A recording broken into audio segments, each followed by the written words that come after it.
Welcome to Outbreak Brief, the podcast that takes you inside the world's most dangerous infections. Today, we are looking at a bullet-shaped pathogen that literally hacks your nervous system, boasting a near 100% fatality rate once symptoms appear. Yeah, we are going to explore the incredible tension between an ancient terror and the modern medicine that can actually stop it if you act in time. Right. So picture this. You're sleeping soundly in your bed. It's a warm night. Maybe the window is cracked just a tiny bit. Just enough for a breeze. Exactly.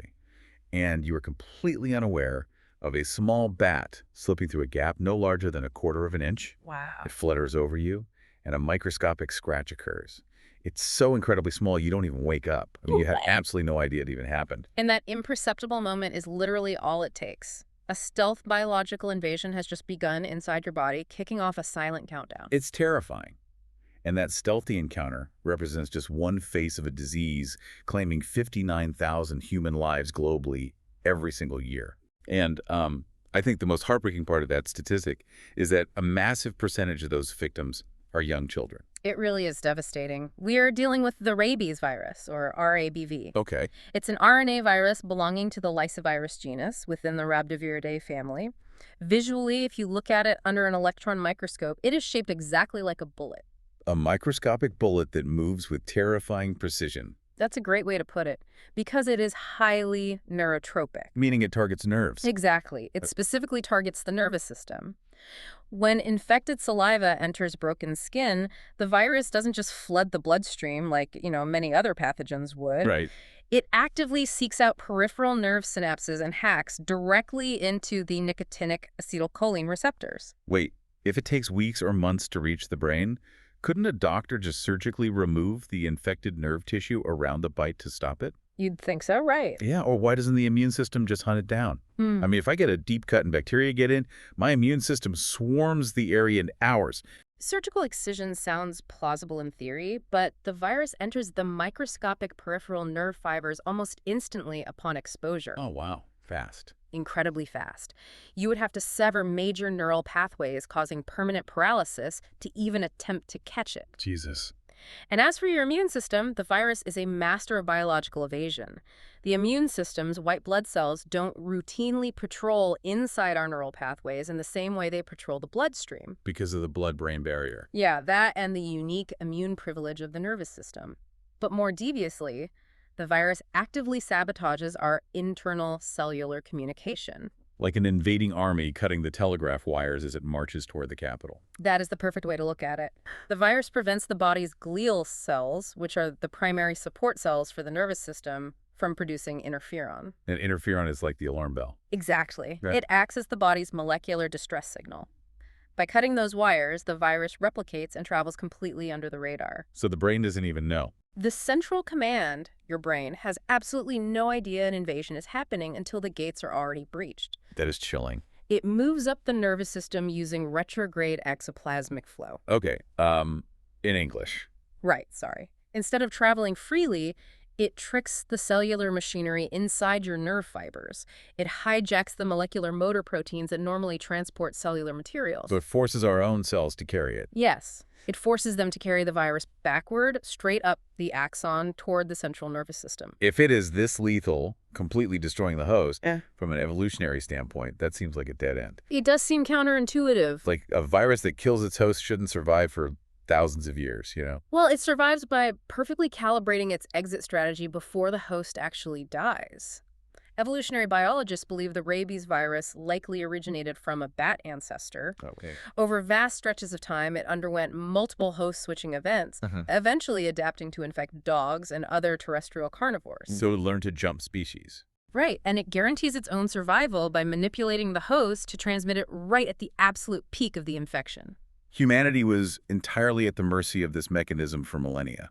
I mean, records of this disease striking terror into populations date all the way back to antiquity. As early as the 4th century BCE. Yeah. It was a universally fatal curse until 1885. Which brings us to Louis Pasteur. He trialed the very first post-exposure prophylaxis on a 9-year-old boy named Joseph Meister, who had been severely mauled by a rabid dog. I read about this. He was a massive medical Oh, gambit. totally. Over several days, Pasteur injected the boy with increasingly virulent emulsions of dried spinal cords from rabid rabbits. That sounds absolutely wild by today's standards. It really does. But Meister survived. It was the exact moment humanity finally proved we could train the body to fight the virus before it reached the brain. So we developed a functional cure in the 1800s. Yet the virus still perfectly exploits its host to spread today. It thrives because of its primary transmission route. It is strictly zoonotic. Meaning from animals. Right, relying entirely on infected saliva entering broken skin or mucous membranes. What about human-to-human transmission? Is that a thing? While human-to-human transmission is theoretically possible through saliva, it has never been confirmed outside of a few extremely rare cases involving solid organ transplants from infected donors. Oh, wow. So if someone didn't know they were infected and donated an organ. Exactly. But otherwise, the transmission chain is almost exclusively animal to human. We are looking at a basic reproduction number, or R0, that typically hovers just above 1 in dog populations. So it's not like measles spreading like wildfire. No, it's a slow, steady burn rather than an explosive outbreak. But the infectious period is the real danger zone. An animal can shed the virus in its saliva for several days before it ever shows visible symptoms of being rabid. That's terrifying. Because you wouldn't even know to stay away from the dog. Right. And globally, dogs are the primary reservoirs, responsible for 99% of all human rabies cases. But here in the United States, we have mandatory pet vaccination laws that shift that dynamic entirely. Right. Completely. The domestic threat here comes from wildlife. Bats, raccoons, skunks, and foxes. I know bats alone account for the vast majority of human rabies deaths in the U.S. Yes, they do. So once that bite or scratch happens, we enter the incubation period. The sources note this averages 20 to 90 days, but it can vary wildly. Incredibly wildly. From just a few days to, in rare instances, over a year. And that variability comes down to the location of the bite and the viral load. If the virus is traveling up that neural highway, the physical length of the track dictates the timeline. Right, so a bite on the foot means the virus has a long physical distance to cover to reach the brain. Exactly. But a bite on the face or hands, where nerve endings are incredibly dense and much closer to the brain, that drastically shortens the track. Yes, and that physical reality directly shapes the demographic risk data. It forms a very distinct M-shaped curve of vulnerability. Children make up the most tragic peak of that curve, don't they? They do. Kids aged 5 to 14 are naturally more likely to play with dogs and far less likely to report a minor scratch out of fear of getting in trouble. Or they might just not realize it was a scratch. Right. And crucially, because of their shorter height, they frequently suffer bites to the head and neck. Accelerating the whole process. Exactly. The second peak of that M curve consists of working-age adults, primarily agricultural and outdoor workers who spend their days in endemic environments. We mentioned Pasteur's cure exists. The fact that 59,000 people are still dying exposes a massive socioeconomic divide. Rabies is fundamentally a neglected tropical disease. Today, a post-exposure prophylaxis course costs around $108, plus the travel costs to a clinic. Which doesn't sound like a lot to some, but for a family living on $1 or $2 a day in a highly endemic area of rural Asia or Africa, that cost is an insurmountable barrier. the medicine is literally locked behind a financial wall. It is. It's not just endemic areas facing risk, though. The sources highlight spelunkers exploring caves where baguano can become aerosolized. Yes. And veterinarians and international travelers. So let me ask you this. If I'm traveling, say I'm hiking in Southeast Asia, and a monkey bites my hand, Okay. could I just clean the wound thoroughly and wait a week until I fly home to see my regular doctor? No. That is a fatal gamble. You cannot wait. Immediate medical assessment is urgent. Even if I'm in a remote area. Especially then. The sources do acknowledge a complex challenge, though.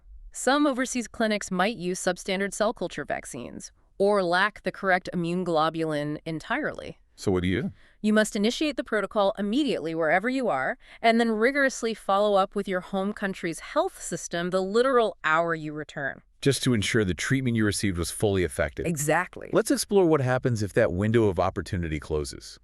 Like if the exposure goes unnoticed and the virus finally reaches the central nervous system. This is where things get grim. The initial phase, the prodromal phase, mimics the flu. Fever, headache, severe fatigue. Just feeling generally awful. Right. But patients report one highly specific, bizarre sensory warning sign.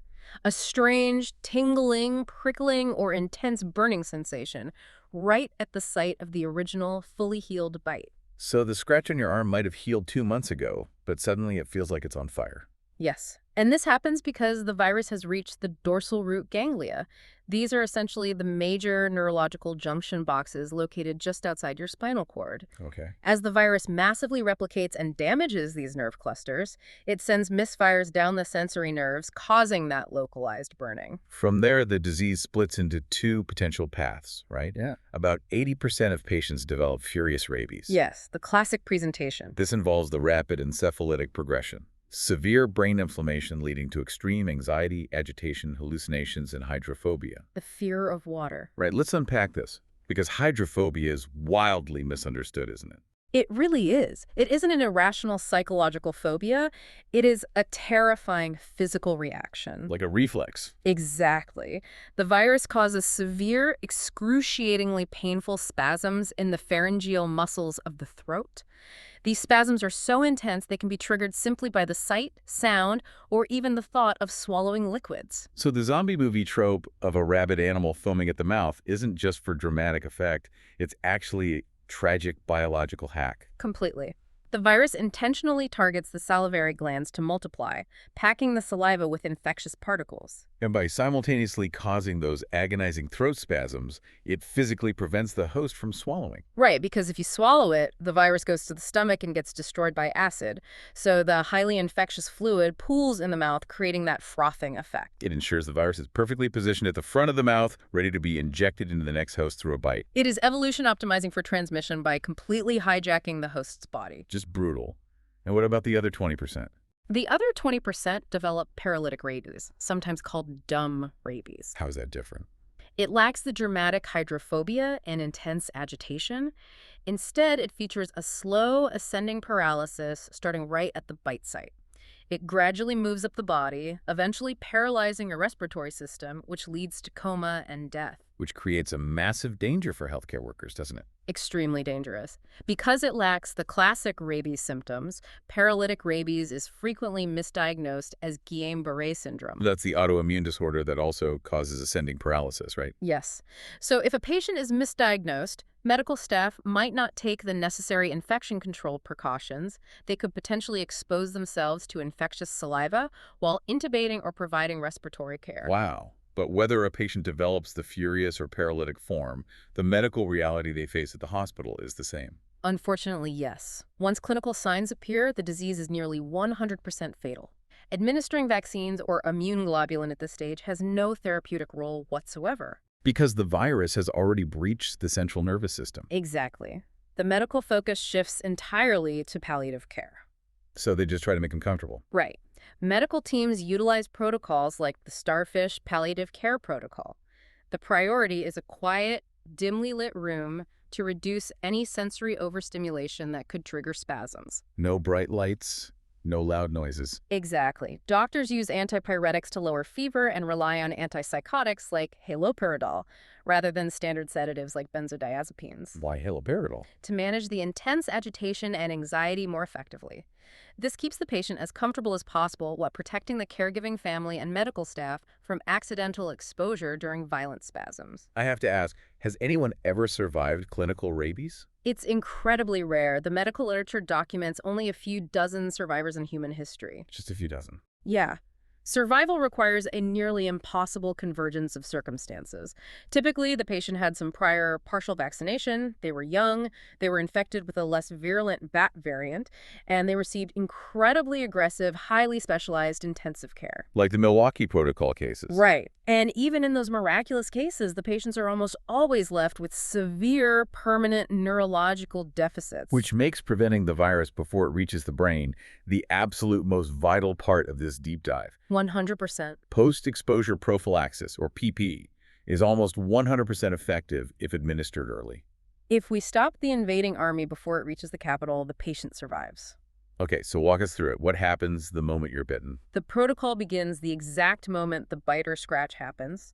Immediate, vigorous wound washing with soap and water for a full 15 minutes can alone reduce the risk of rabies by 30%. Wait, 15 solid minutes? 15 minutes, not a quick rinse. You are mechanically flushing the fragile viral particles out of the tissue before they can bind to the nerve endings. That is such a crucial detail. And after that, you seek immediate emergency care. Right. For an unvaccinated person, the clinical response deploys two biological weapons. The first is human rabies immune globulin, or HRIG. Think of HRIG as a team of molecular bounty hunters. I love that. Doctors inject it directly into and around the wound. It provides instant, passive immunity, neutralizing the virus on contact while your body is still figuring out what happened. So it buys you time. It holds the line because the second weapon takes a few weeks to fully kick in. That's a series of cell culture rabies vaccines. And how are those given? These are administered either into the muscle or through dose-sparing intradermal injections just under the skin.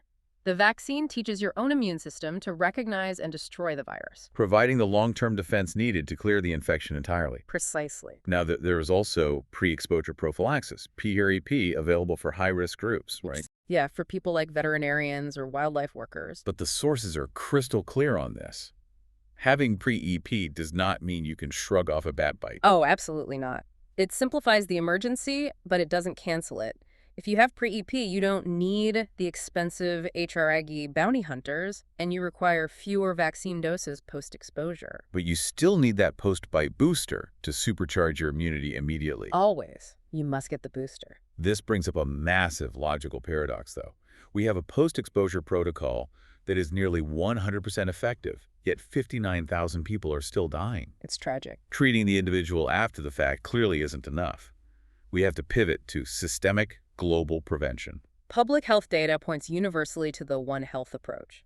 This framework recognizes that human health is intrinsically tied to animal health. So to protect humans, you have to stop the virus at its source. Exactly. Globally, that source is the free-roaming dog population. And I want to be clear here, mass culling, just killing stray dogs, does not work. Because it just scatters the rest. Right, it disrupts pack territories and actually increases the movement of rabid animals. Oh. What works is creating a biological barrier. Herd immunity. Yes. If we reach a 70% vaccination coverage rate in the dog population, we establish herd immunity. The virus simply runs out of viable hosts and the transmission chain to humans is broken. For listeners in the U.S., where dog rabies is heavily controlled, home defense is all about wildlife, specifically bats. Right. If you own a home, bat-proofing is essential. You want to caulk any exterior holes larger than a dime, but timing is everything, right? Timing is critical. Do this in the fall or winter when bats have migrated. If you seal up a house in the middle of summer, you risk trapping flightless young bats inside your walls. And that forces them into your living space. Which is exactly what you don't want. So let's say you wake up to find a bat in your bedroom. The protocol is vital. Never just open a window and shoo it out. Please do not do that. You must safely capture it so it can be tested. How do you even do that safely? Put on thick leather work gloves. Wait for the bat to land. Slowly approach it and place a sturdy box or a large jar over it. Okay. Slide a piece of cardboard underneath to trap it inside. Tape it shut, ensure there are tiny air holes, and call your local health department. Testing that specific bat is the only way to know for sure. Right. If it tests negative for rabies, you and your family are spared the intense stress and high cost of a multi-week vaccine regimen. Looking at the global map today, it is a story of two completely different realities. It really is. In resource-rich nations like the U.S., mandatory pet vaccines and massive wildlife interventions like dropping millions of oral vaccine beads from airplanes for raccoons to eat have made human deaths incredibly rare. Usually fewer than 10 a year. Yeah. 100,000 Americans still undergo the PP vaccine series annually out of an abundance of caution, but the system works. Contrast that with developing nations where rabies remains a brutal and zootic epidemic. Meaning it is constantly present in the animal population. Exactly. The economic toll is devastating, costing the globe an estimated $8.6 billion annually in lost lives, lost livelihoods, and medical care. And that number cannot begin to quantify the psychological trauma inflicted on communities where this invisible killer constantly stalks their children. No metric can capture that, but modern science is providing better tools for surveillance. Researchers use genomic sequencing to track the 7 main lineages of the rabies virus across the globe. allowing public health officials to map the virus's movements and anticipate wildlife spillovers before they hit human population. Yes, and the scientific pipeline is looking incredibly promising. What are they working on? Researchers are advancing mRNA vaccines for rabies. Similar to what we've seen with recent pandemics, mRNA technology could yield vaccines that are much more stable at higher temperatures. Which is huge, right? Because keeping things perfectly refrigerated in rural areas is tough. It's nearly impossible in some remote areas near the equator, so a stable vaccine would be a game changer. They also potentially offer broader protection against multiple types of lysoviruses. We are also seeing rapid AI-assisted diagnostics and development to confirm animal cases in hours rather than days. Crucially, we are seeing the development of monoclonal antibodies. Tell me about those. Well, HRIG is incredibly resource-intensive to produce because it relies on harvesting plasma from vaccinated human blood donors. Oh, wow. I didn't realize that. Yeah. But we now have 2 monoclonal antibody products licensed and produced in India, which are essentially synthetic antibodies engineered in a lab. So they don't need human donors anymore. Right. By manufacturing them in a bioreactor, we can make that life-saving instant immunity highly scalable, standardized, and affordable. All of this feeds into a unified global goal. The United Against Rabies Coalition has established a strategic plan called 0 by 30. Yes. The mission is to end dog-mediated human rabies deaths entirely by the year 2030. It is an incredibly ambitious target, but scientifically, we already possess all the tools needed to achieve it. I want to leave you with a final thought to mull over. Outside of a living host, the rabies virus is pathetic. It is a fragile, delicate string of RNA that you can literally destroy with a bar of soap and warm water. It really is that fragile. But the second it slips inside the human body undetected, it transforms into an unstoppable, brain-hijacking force. Humanity's oldest viral enemy is no longer a medical mystery. Not anymore. We know its exact molecular mechanics. We know exactly how to stop it. The fact that 59,000 people still die every year is no longer a failure of science. It is purely a test of our global empathy, our political will, and our willingness to distribute resources to the vulnerable communities who need them most. Well said. Stay informed. Stay prepared. This has been Outbreak Brief.